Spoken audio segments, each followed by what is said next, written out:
ইরাকের একজন গভর্নর, মুসল শহরের গভর্নর মুজাফফর সর্বপ্রথম ঈদে মিলাদুন নবী শুরু করেছিল, রাসূলের জন্মদিন পালন করা শুরু করেছিল। সে এবং তার অনুসারীরা দেখলো যে খ্রিস্টানরা 25শে ডিসেম্বর ক্রিসমাস ডে বড়দিন পালন করে কি করে না।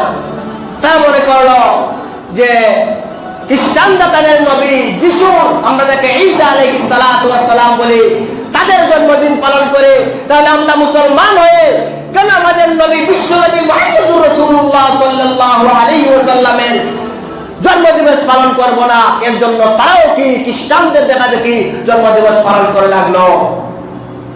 অথচ কোন সাহাবায়ে কেরাম, তাবিঈন, তবে তাবিঈন, আইম্মায়ে মুজতাহিদিন 600 বছর পর্যন্ত কোন আল্লাহর নেককার বান্দারা রাসূলের জন্মদিন পালন করেননি। খ্রিস্টানের দেখা দেখি কিছু মুসলমানরা সেই জন্মদিন পালন করা শুরু করে দিও। অথচ আল্লাহর হাবিব বিশ্বনবী মুহাম্মদুর রাসূলুল্লাহ সাল্লাল্লাহু আলাইহি ওয়াসাল্লাম বলেছেন, মান তাশাব্বাহা বিকওমিন ফাহুয়া মিনহুম, যেই সম্প্রদায়ের সাদৃশ্য গ্রহণ করবে কাল কিয়ামতের দিন সে তাদের সাথে থাকবে। বলে নাউযুবিল্লাহ।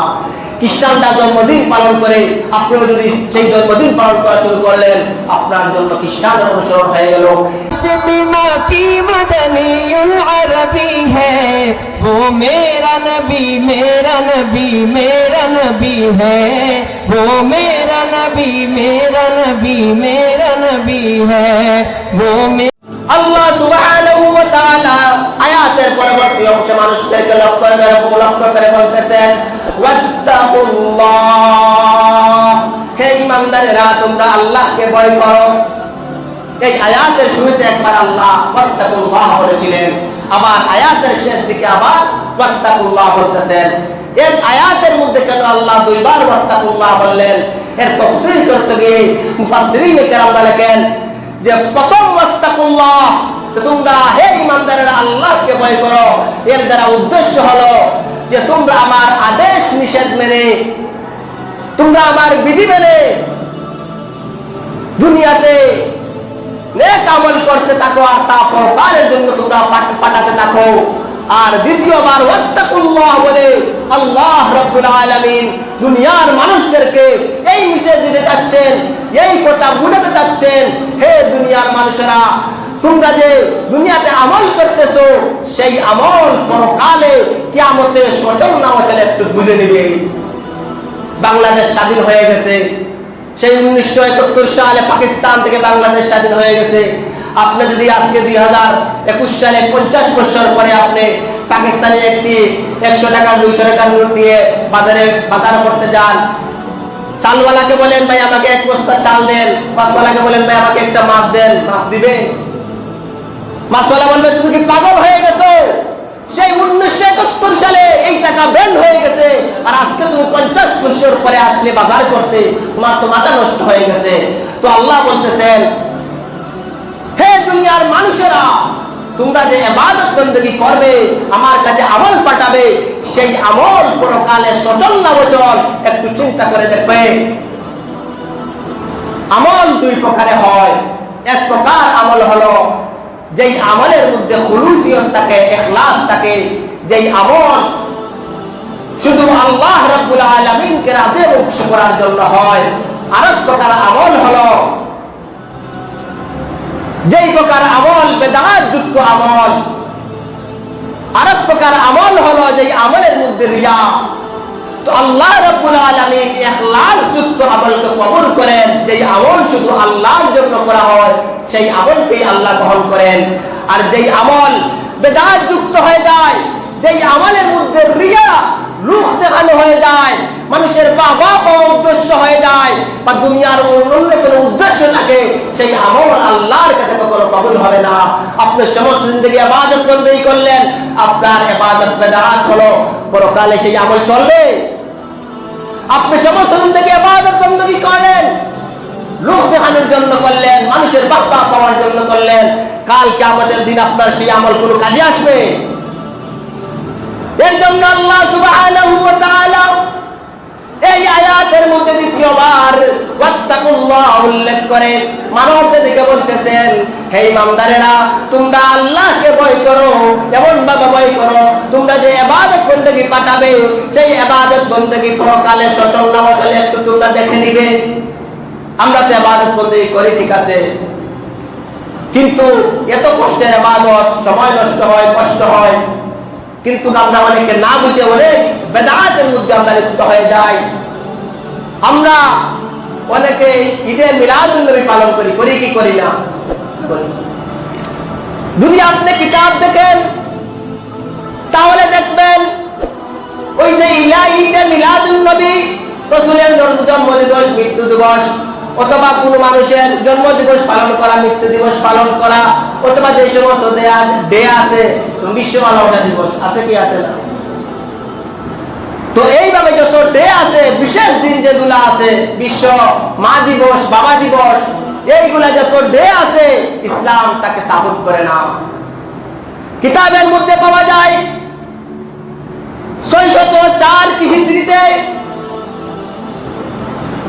ইরাকের একজন গভর্নর, মুসল শহরের গভর্নর মুজাফফর সর্বপ্রথম ঈদে মিলাদুন নবী শুরু করেছিল, রাসূলের জন্মদিন পালন করা শুরু করেছিল। সে এবং তার অনুসারীরা দেখলো যে খ্রিস্টানরা 25শে ডিসেম্বর ক্রিসমাস ডে বড়দিন পালন করে, করে কি করে না?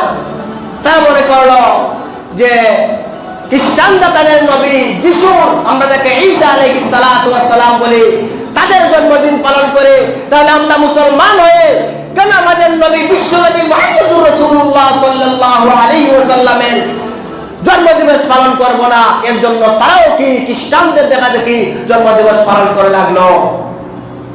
অথচ কোন সাহাবায়ে কেরাম, তাবিঈন, তবে তাবিঈন, আইম্মায়ে মুজতাহিদিন 600 বছর পর্যন্ত কোন আল্লাহর নেককার বান্দারা রাসূলের জন্মদিন পালন করেননি। খ্রিস্টানের দেখা দেখি কিছু মুসলমানরা সেই জন্মদিন পালন করা শুরু করে দিও, অথচ আল্লাহর হাবিব বিশ্বনবী মুহাম্মদুর রাসূলুল্লাহ সাল্লাল্লাহু আলাইহি ওয়াসাল্লাম বলেছেন, মান তাশাব্বাহা বিকওমিন ফাহুয়া মিনহুম, যেই সম্প্রদায়ের সাদৃশ্য গ্রহণ করবে কাল কিয়ামতের দিন সে তাদের সাথে থাকবে। বলে নাউযুবিল্লাহ। খ্রিস্টানরা জন্মদিন পালন করে, আপনিও যদি সেই জন্মদিন পালন করা শুরু করলেন, আপনার জন্য খ্রিস্টান অনুসরণ হয়ে গেল। এভাবে আমাদের আমলের মধ্যে অনেক বেদাত আছে। আমরা যদি কোনো মানুষ মারা যায় তাহলে আমরা নির্দিষ্ট করে 3 দিনের সিন্নি করি, ফুল সিন্নি করি না? আমরা নির্দিষ্ট করে ফুল সিন্নি করি অথবা 40টা করি। 2টা মনে সময় ঢোকা, আমরা ফুল সিন্নি করি কি করি না? এই বিষয়গুলো হলো জানার বিষয়। ওই যে আমরা সিন্নি করি, 40টা করি, এগুলা সওয়াবের জিনিস যে মনে করে করি, এগুলা কি ইসলামে বৈধ কিনা, করলে সওয়াব হবে কিনা আমরা জানা দরকার আছে না?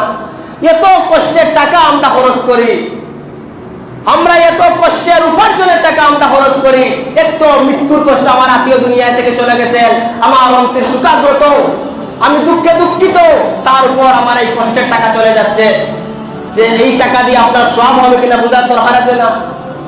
আপনারা কোন পেয়েছেন কোন কিতাবে রাসূলের মৃত্যুর পর সাহাবায়ে কেরামরা সিন্নি করেছিলেন?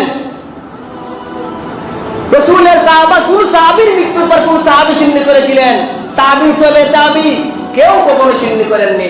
আপনার যদি আপনার আত্মীয়-স্বজন, বাবা মারা যাওয়ার পরে তাদের সওয়াব পৌঁছানোর উদ্দেশ্য হয়, আপনার মসজিদ মাদ্রাসায় দান করেন, আপনার নেক কাজ করেন, সেইগুলা আমলে সালেহ যেগুলো আছে সেগুলা করেন, সেই সওয়াবগুলা আপনার বাবার আত্মীয়-স্বজনের কবরে এমনিতেই পৌঁছে থাকবে।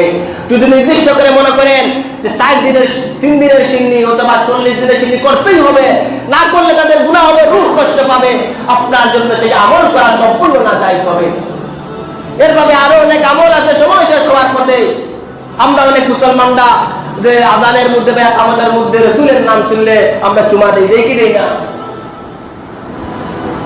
তো হাদিস শরীফের মধ্যে বলা হয়েছে, যখন হে দুনিয়ার মানুষেরা, আমার উম্মতেরা, যখন আমার নাম শুনবে তোমরা তখন কি করবে?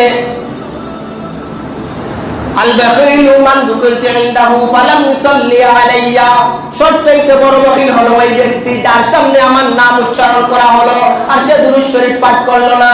আল্লাহ হাবিব বলতেছেন আমার নাম ছিল তোমরা দুরূদ শরীফ পাঠ করো। আর এক শ্রেণীর মানুষটা ইবাদত মনে করে হাতের মধ্যে নিয়ে এই চোখের মধ্যে চুমা খায়। ঠিক কি ঠিক না? এটা কি আমল হবে না ইবাদত? বিদআত হবে। এর জন্য বুঝতে হবে যে আপনার যে আমল সেইগুলা পরকালে সচল না অচল। আপনি তো বাজারে গেলে একটি কাপড় কিনতে হলে আপনি দেখেন সেই কাপড় ভালো কিনা। যদি স্বর্ণ কিনতে যান তাহলে দেখেন 21 ক্যারেট না 22 ক্যারেট না তামা। এত পরীক্ষা নিরীক্ষা করেন। আপনি কবরের জন্য সামান পাঠাচ্ছেন, পরীক্ষা করে দেখবেন না যে আমি সেই সামান যে পাঠাচ্ছি, সেই আমল যে করতেছি, সেই আমল পরকালে সচল না অচল। ঠিক কি ঠিক না? তো ভাই দোস্ত বুজুর্গ, সময় শেষ হয়ে গেছে। যদি আল্লাহ রাব্বুল আলামিন আমাকে তৌফিক দান করেন তাহলে আগামী শুক্রবারের বাকি অংশ বলার আশা রাখি। ওয়া আখিরু দাওয়ানা আলহামদুলিল্লাহ।